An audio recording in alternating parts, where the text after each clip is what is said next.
Pues otra gran amiga, entrañable compañera, la doctora Natalia Axel Vázquez, quien tiene una sensibilidad en estos temas de paz impresionante.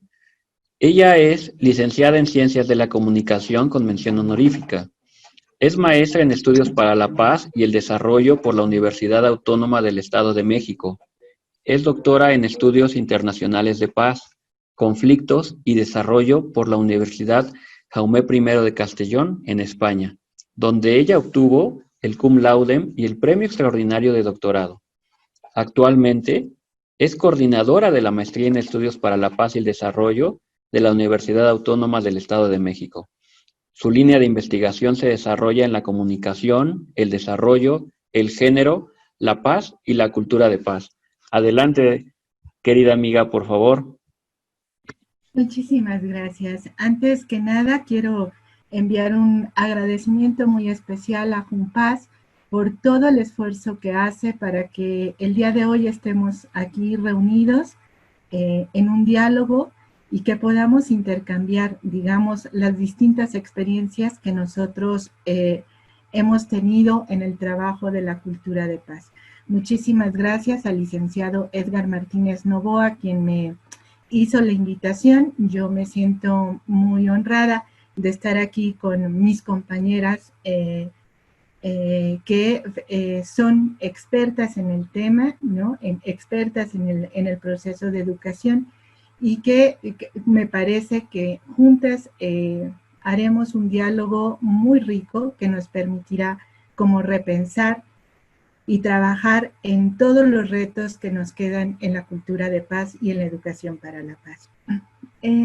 Yo quisiera hablar sobre un tema que tiene que ver con la educación no formal, una educación no formal en la paz, y que tiene que ver justamente en el ámbito en el que yo me desarrollo principalmente, que son con los jóvenes, ¿no?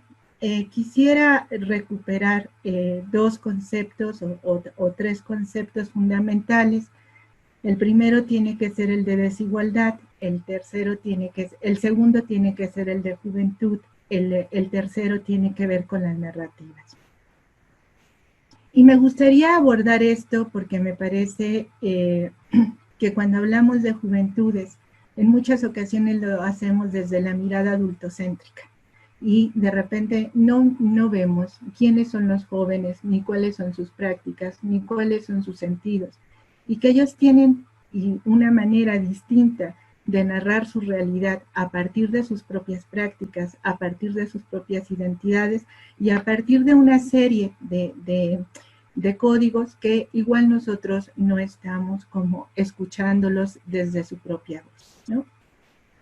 Hablar de juventudes en este momento implicaría hablar, como diría Rosana Reguillo, de reconocer que hay dos tipos de juventudes en México. Aquellos que están conectados, que tienen educación, que tienen acceso a la salud, que tienen acceso a una serie de situaciones que tienen y que le permiten tener un desarrollo de sus capacidades, de sus competencias para cumplir sus sueños, ¿no? Y figurar un mundo posible, y están los otros, los desconectados, aquellos que no tienen acceso ni a la escuela, que no tienen acceso a servicios de salud, que no tienen acceso a empleo y que por supuesto no tienen acceso a este tipo de mecanismos en donde ellos pudieran estar como trabajando, ¿no? Con esto, con este preámbulo muy rápido de lo que significaría hablar de juventudes, yo me quisiera colocar justamente en los desconectados, en los que aquellos que no tienen estos accesos a estos recursos, que no tienen un celular para acceder a este tipo de información, no porque no quieran, sino porque sus prácticas no se lo permiten. Por el otro lado, me gustaría hablar de la desigualdad, y aquí voy a recuperar el concepto de la desigualdad desde la mirada antropológica y desde la mirada de los estudios culturales. Si nosotros miramos a la desigualdad única y exclusivamente desde la mirada económica, nosotros tenemos dos problemas y dos trampas. La primera es que estamos justamente naturalizando la desigualdad. La estamos viendo como lógica y pareciera que eso es natural en nuestra vida. Y la segunda es que estamos aceptando la resignación de que la desigualdad exista. Si nosotros miráramos la desigualdad desde los espacios culturales, nos estaríamos dando cuenta que la desigualdad no solamente es el acceso, este distanciamiento social para tener acceso a ciertos bienes materiales, sino que también es una diferencia enorme para el acceso a los bienes simbólicos. Y aquí es importante cómo trabajar, porque entonces nos estamos dando cuenta que estos jóvenes que están desconectados tienen una desigualdad en la producción y en el acceso y en la circulación de los bienes culturales que no todos los jóvenes están teniendo, y el problema se complejiza, ¿no?, cuando tendríamos nosotros entonces que hablar de este programa de educación para la paz no formal en situaciones complejas y en situaciones de desigualdad. Diciendo esto, me parece que también es muy importante, y si me paso de tiempo, por favor me dicen, ¿no? Me dicen por favor, ¿no? Las desigualdades me parece que habría que mirarla como en 3 puntos importantes, porque las desigualdades están produciendo vulnerabilidades y las vulnerabilidades al mismo tiempo están haciendo una marginación, es decir, que no sean parte incluyente o no estén incluidos estos jóvenes en nuestros espacios de socialización.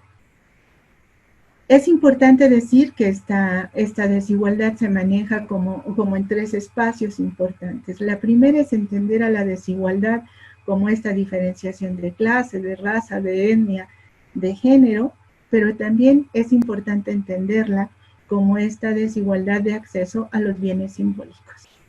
Recordemos que en América Latina y en Estados Unidos, gran parte de la violencia que surge en los grupos juveniles, ¿no?, se da porque quieren acceder a unos tenis Nike, o porque quieren acceder a un celular, o porque quieren acceder, no es el asunto material, sino es lo simbólico que eso significa. Y nosotros, en una educación para la paz en América Latina y en México en particular, tenemos que trabajar con estas desigualdades simbólicas. Y finalmente, me parece que hay un punto muy importante para atender, es cómo las desigualdades, ¿no?, se están entendiendo en 2 esferas, en la esfera de lo formal y en la esfera de lo informal. Regularmente estos jóvenes que están en este espacio de no acceso, que no están conectados, se mueven mucho en la esfera de lo informal. Entonces, ¿cómo hacerle en una educación, en este gran reto, ¿no?, cómo hacerle en una educación para la paz para estos jóvenes que están sufriendo estas vulnerabilidades? Y es importante entonces decir que el concepto de desigualdad se toma entonces desde aquí, y aquí recuperando a Néstor García Canclín, cuando él dice que las desigualdades es un eje a partir del cual nosotros podemos interpretar, pero también es un eje político para entender la descomposición contemporánea, misma que en esta pandemia se nota todavía mucho más. Los mercados informales, la desconexión y justamente cómo se van moviendo en estos escenarios. Y por supuesto, entender que hay un deterioro de la condición juvenil, y lo que más me parece interesante con esta descomposición es la fragilidad de las ilusiones. Con esta descomposición, lo que se viene a perder es la fragilidad de las ilusiones. Y la segunda parte me la guardo para mis propuestas. Muchísimas gracias.